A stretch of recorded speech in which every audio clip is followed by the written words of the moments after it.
There was a night no one talked about. A night inside the walls of Kensington Palace when everything felt broken. The cameras were off. The crowds were silent. And two people who had promised the world they would love each other forever sat in the same room, but felt miles apart. This is not the story newspapers told. This is not the version the palace released. This is the real story. The one that happened behind closed doors. The one that changed everything. And if you stay until the end, you will understand why Prince William and Princess Catherine are now called the most perfect royal couple in the world. But first, you need to understand how close they came to losing it all. If this kind of story moves you, if you believe that real love is not always beautiful, that sometimes it is painful, quiet and hard, then make sure you hit that subscribe button right now. Because this story is just beginning. And trust us, you do not want to miss what comes next. It started long before that dark night. It started with a boy and a girl who had no idea that one day, the entire world would be watching them. Prince William grew up inside a palace. But growing up royal does not mean growing up happy. He watched his parents' marriage fall apart on television. He saw his mother cry. He saw his father disappear into silence. And somewhere deep inside, a young William made a quiet promise to himself that he would never let love destroy him the way it had destroyed them. Catherine. Kate grew up in a much quieter world, a small town, a simple house, a family that laughed together at dinner. She did not grow up dreaming of crowns or cameras. She grew up dreaming of something far more simple. She dreamed of being loved, truly loved, not because of a title, not because of money, but because someone chose her every single day. When they first met at university, there was no fireworks moment, no dramatic scene. It was ordinary, a classroom, a shared smile, a quiet conversation that lasted longer than either of them expected. But something was planted that day, something small, something real, and for a while, for a beautiful golden while it grew. They walked together through fields. They laughed in private. They held hands when no one was watching. And in those early days, before the world knew their names together, they were just two young people falling in love in the most natural way.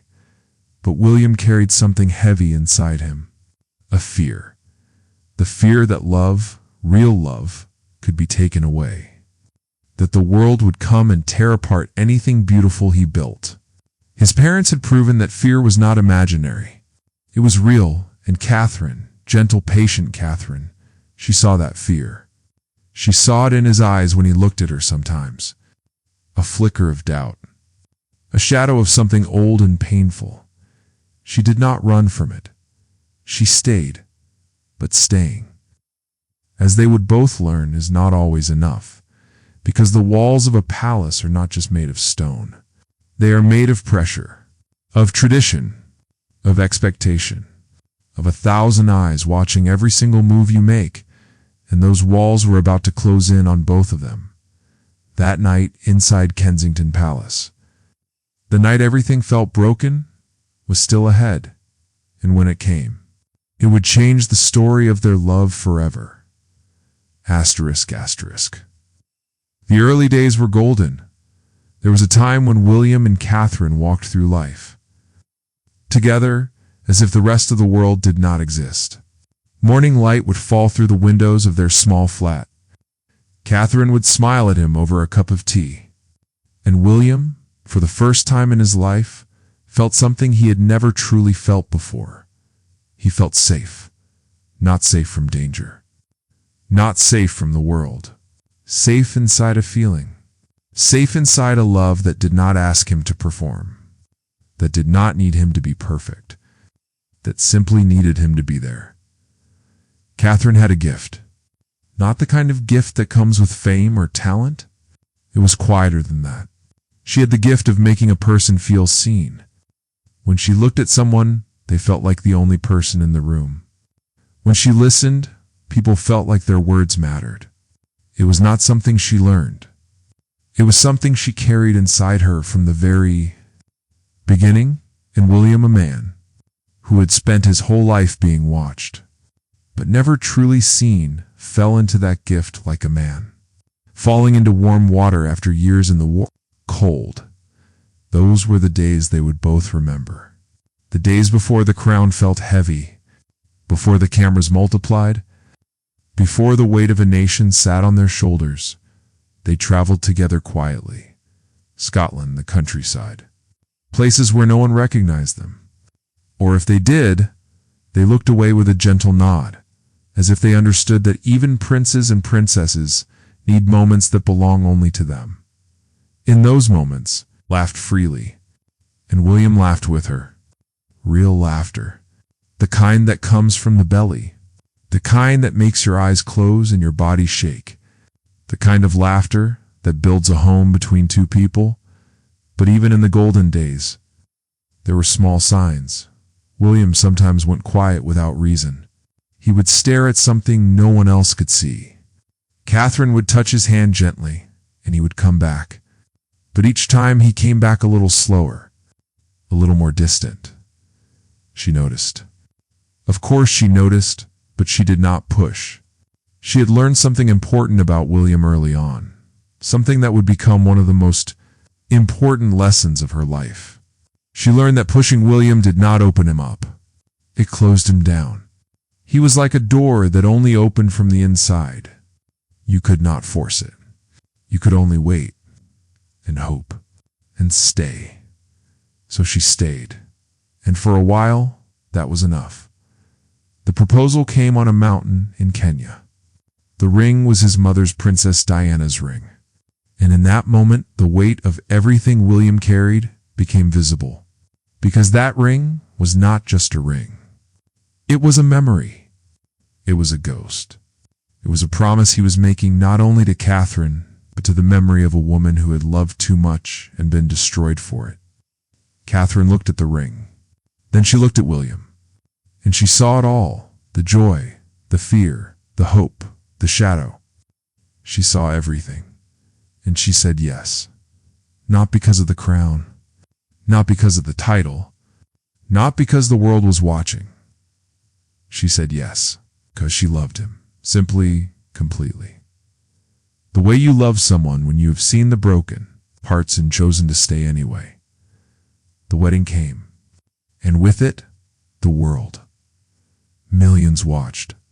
Cameras filled every corner. The streets of London were lined with people holding flags, crying, cheering. It was beautiful. It was overwhelming. It was everything a fairy tale should be. But fairy tales do not last forever. And for William and Catherine, the real story, the hard story, was only just beginning. Because once the wedding was over, the palace doors closed behind them. And inside those doors, the pressure began. Quietly at first, then louder, then impossible to ignore. And it was inside those walls that the first real crack appeared in the foundation of their love. Asterisk, asterisk. The palace never sleeps. Even when the lights go out and the hallways grow dark, there is always someone watching. Always someone waiting. Always someone with an opinion about how a prince should walk, how a princess should smile, how a marriage should look from the outside. And it was this, watching, this constant, relentless watching that began to tear at something fragile between William and Catherine. It started with the small things. The way the media picked apart every outfit Catherine wore. The way strangers on the internet wrote cruel words about her body, her face, her family. Words that would break most people. Words that were delivered not once but every single day. Catherine smiled through it. That was her way. She smiled, she waved, she stood beside William at events and looked like the picture of grace. But behind that smile, something was quietly breaking, and William did not always see it. That was the crack. Not a fight. Not a betrayal. Not anything dramatic or loud. It was silence. It was the slow, painful distance that grows between two people when one of them is suffering and the other is too deep in his own world to notice. William had his own battles. The crown was not just a symbol, it was a weight, a responsibility that grew heavier every year. Meetings, duties, expectations from the palace, from the public, from history itself. He was being shaped, molded into something the nation needed him to be. And in that process, the man Catherine had fallen in love with began to disappear behind the role. He became polite where he had once been warm. He became distant where he had once been close. Not on purpose. Never on purpose. But the pressure was doing something to him. It was building walls around his heart, the same walls his father had built, the same walls he had sworn he would never let grow, and Catherine watched it happen. She watched the man she loved slowly retreat into himself, and she did not know how to reach him. There were nights when they lay in the same bed, but faced opposite walls. Nights when the silence between them felt like an ocean. Nights when Catherine stared at the ceiling and wondered if this was what love looked like when it grew up. When it stopped being romantic and started being real. The children helped. George, Charlotte, Louis, they were the light in every dark moment. When William held his children, something softened in him. Something human came back. Catherine saw it, and she held on to that hope like a rope in the dark. But hope alone was not enough to bridge the distance. The media made it worse. Stories began to circulate. Whispers about trouble in the marriage. Photographs twisted out of context. Headlines designed to sell, not to tell the truth. And with every story, the pressure on both of them doubled. Catherine began to withdraw too. Not from William alone, from everything. She smiled less in public. She moved through royal events like a ghost wrapped in beautiful clothes. The spark that had once made her magnetic began to dim, and the nation noticed. People who had once loved her with fierce devotion began to question her. Was she lazy? Was she ungrateful? Was she not grateful enough for the life she had been given? The cruelty was invisible to most, but felt deeply by her. One evening, after a long day of public duties, Catherine sat alone in a quiet room inside the palace. The door was closed. The lights were low. And for the first time in a long time, she allowed herself to cry. Not softly, not quietly. She cried the way someone cries when they have been holding everything inside for too long. When the weight becomes too heavy to carry alone. And that night, that very night, was the night that everything began to change. Because William walked into that room, and for the first time in months, he truly saw her. Asterisk, he almost walked away. The door was open only for a second.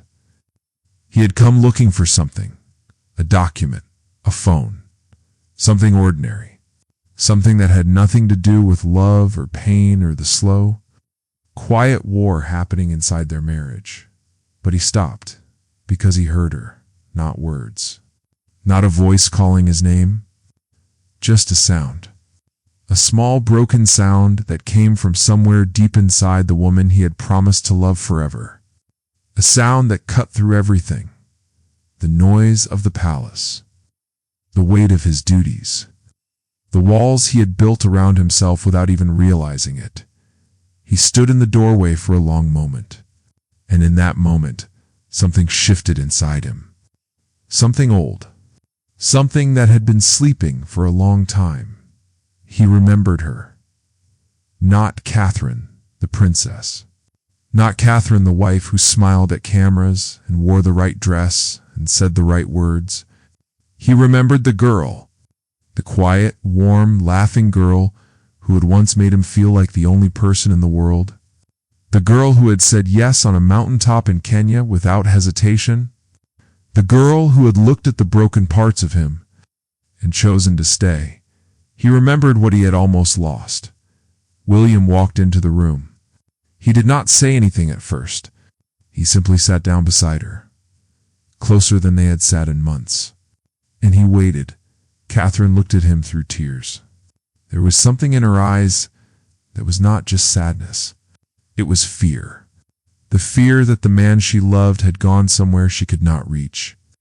The fear that the life they were living was slowly becoming a performance, beautiful on the outside, empty on the inside. William did not speak right away. He reached out, slowly, gently, and he took her hand. It was such a small thing. A hand, 5 fingers wrapped around 5 fingers. But in that moment, it meant everything. It meant, I am here. I see you. I am not going anywhere. Catherine looked down at their hands, and then she looked up at him. And something passed between them that words could never fully capture. An understanding. A quiet agreement. A decision made without a single word being spoken that they were not going to let this life, this pressure, this palace, destroy what they had built together. They talked that night. For hours, in whispers, in tears, in long silences that were filled with everything they had not said for months. William told her about the fear he carried, the fear of becoming his father, the fear that the crown would swallow him whole, the fear that he was failing, not as a prince, but as a man, as a husband, as the person she had chosen. Catherine listened, the way she had always listened. With her whole heart, with patience, with the quiet strength that had drawn William to her in the very first place. And then she told him her truth. About the loneliness, about the cruel words that cut deeper than anyone knew, about the mornings she woke up feeling invisible inside a life that the whole world envied, about how she had begun to feel like she was disappearing. William listened to, and for the first time in a long time, he truly heard her. That night did not fix everything. No single night can fix what has taken months to break. But it planted something. A seed. Small and quiet and real. It planted the decision to try again. Not for the cameras. Not for the nation. Not for history, for each other. And from that night forward, things began very slowly, very carefully, to change. The nation did not see it at first. The palace did not announce it. No press release was made. No photograph was taken. It was private. It was theirs. And that was exactly how it should have been. But the change was coming. And when it finally showed itself to the world, people would not believe what they were seeing. Asterisk, asterisk, rebuilding. Love is not loud. It does not come with music or grand gestures or dramatic declarations. It comes in the morning. In small moments, in the way someone makes your tea without being asked. In the way someone looks at you across a room and holds your gaze just a little longer than usual. It comes in choosing. Every single day. Choosing to stay, William and Catherine began to choose each other again. It started with mornings. William began waking up earlier, not for meetings, not for duties. He woke up to be there when Catherine opened her eyes. He would sit beside her with a cup of tea. Sometimes he said nothing. Sometimes he simply smiled. But he was there. In his presence, quiet, steady, warm, began to fill the empty space that had grown between them. Catherine noticed. Of course she noticed. But she did not celebrate too quickly. She had learned the hard way that hope can be fragile. So she let it grow slowly. Like a flower in winter, carefully, quietly, with patience, they began spending time together again. Real time. Not the kind of time that comes with schedules and press teams and cameras. Private time. They cooked dinner together in the palace kitchen, something neither of them did often. The food was not always good. Sometimes it was terrible. But they laughed. And the laughter, oh, the laughter. It sounded like the old days. Like the golden days. Like the sound of two people remembering who they were before the world got in the way. They walked together again. In the garden. In the countryside. Quietly, without fanfare. Just two people moving through the world side by side, And sometimes Catherine would lean her head against William's shoulder as they walked, and William would press his cheek against the top of her head. And in those moments, the palace walls disappeared. The cameras disappeared. The weight of the crown disappeared. There was only them. William began to open up in ways he had not opened up in years. He told Catherine about his fears, not just about the crown, but about life. About being a father, about wanting his children to grow up knowing what real love looks like, about wanting to break the cycle that had haunted his family for generations. Catherine listened, and she did something powerful. She told him that he was already breaking it, not by being perfect, not by never making mistakes, but by being there, by choosing to stay, by choosing to look at the pain and not run from it, by choosing her again and again, even when it was hard. Those words stayed with William. They lived inside him like a quiet flame, and they changed something in the way he carried himself. The walls began to come down, not all at once, but slowly, brick by brick. Catherine, too, began to heal. The loneliness that had settled inside her like fog began to lift. She laughed more. She smiled. Not the practiced smile of a princess at an event, but the real smile. The one that reached her eyes, the one that made her whole face glow. The children felt it too. George, Charlotte, and Louis, they could sense the warmth returning to their home. They watched their parents laugh together at dinner. They saw their mother dance in the kitchen. They saw their father hold their mother's hand without shame, without hesitation. And in those small, invisible moments, a family was being rebuilt. But it was not just their private world that was changing. Because love, real love, cannot stay hidden forever. It leaks out. It shows in the way people stand next to each other, in the way they look at each other when they think no one is watching, in the way they touch a hand on the back, fingers brushing fingers, as if the other person is the most precious thing in the world, and the world was about to see it the next time. William and Catherine appeared together in public. Something was different. Something was visible. Something that made people stop and stare and feel something deep inside their chests. It was not glamour. It was not perfection. It was love. Real, hard-won, beautiful love. And Britain was about to fall in love with them all over again. The nation saw it before anyone said a word.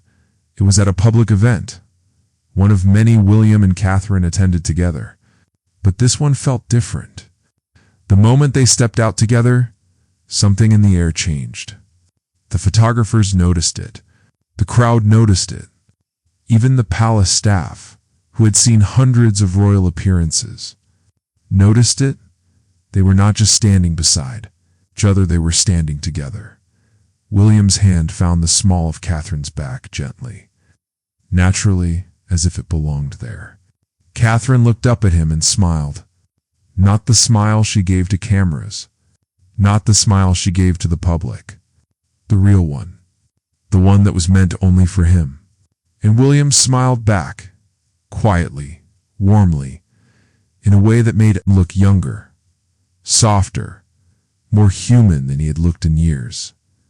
The cameras captured it, and within hours, the images spread across the world. People saw it. They felt it. And something beautiful happened. A nation that had once been divided about their future king and queen began slowly to believe in them again. Because what William and Catherine had become was not what the world expected. They were not the perfect couple. They had never been. They had stumbled. They had struggled. They had sat in dark rooms and cried and wondered if the life they were living was worth the pain it brought. They had felt lost. They had felt broken. They had felt, at times, completely alone, even though they were sleeping in the same bed. But they had chosen each other, again and again. In the quietest, most painful moments of their lives, they had looked at each other and said, "Without words, I am not leaving." And that choice, that simple, brave, beautiful choice, was what made them perfect. Not flawless. Perfect. William began to speak publicly about the things that mattered to him. About mental health, about the importance of being present, truly present in the lives of the people you love, about breaking old patterns, about courage. And when he spoke, people listened, not because he was a prince, but because his words carried the weight of someone who had lived through something real, someone who had almost lost everything and fought to get it back. Catherine, too, stepped into the light with a new kind of strength. She began to use her voice, not just to smile and wave, but to speak about the struggles that ordinary people face every day. About loneliness, about the pressure to be perfect, about the courage it takes to keep going when everything feels too heavy. And the people of Britain, men and women, young and old, they recognized something in her words. They recognized their own pain, their own battles, their own quiet acts of bravery that no one ever saw. Catherine became more than a princess. She became a mirror, a reflection of the strength that ordinary people carry inside them every single day. And William became more than a future king. He became a man, a real, honest, feeling man who loved his country, loved his family, and loved his wife with a depth that the world could finally see. Together, they began to represent something that Britain needed more than ever: hope. The hope that love can survive, that marriages can be rebuilt, that two people can look at the mess they have made and choose, with open eyes and full hearts, to make it beautiful again. The children grew. The palace walls felt less heavy. The cameras still watched. They always would. But William and Catherine had learned something that no royal title could teach. They had learned that love is not about being watched. It is about being seen. And in the end, in the quiet, warm, beautiful end, that was the secret of their marriage. Not the crowns, not the palaces, not the titles or the traditions or the weight of a nation's expectations. It was simply this: to people who had been broken by life and had chosen every single day to put each other back together. That was the secret. That was the story. And that, if you truly listen, is the most powerful love story Britain has ever known. Thank you for staying until the end. If this story moved you, if it made you feel something real, then share it. Because stories like this deserve to be heard. And if you are not subscribed yet, do it now. Because every story we tell is one that will stay with you long after the screen goes dark.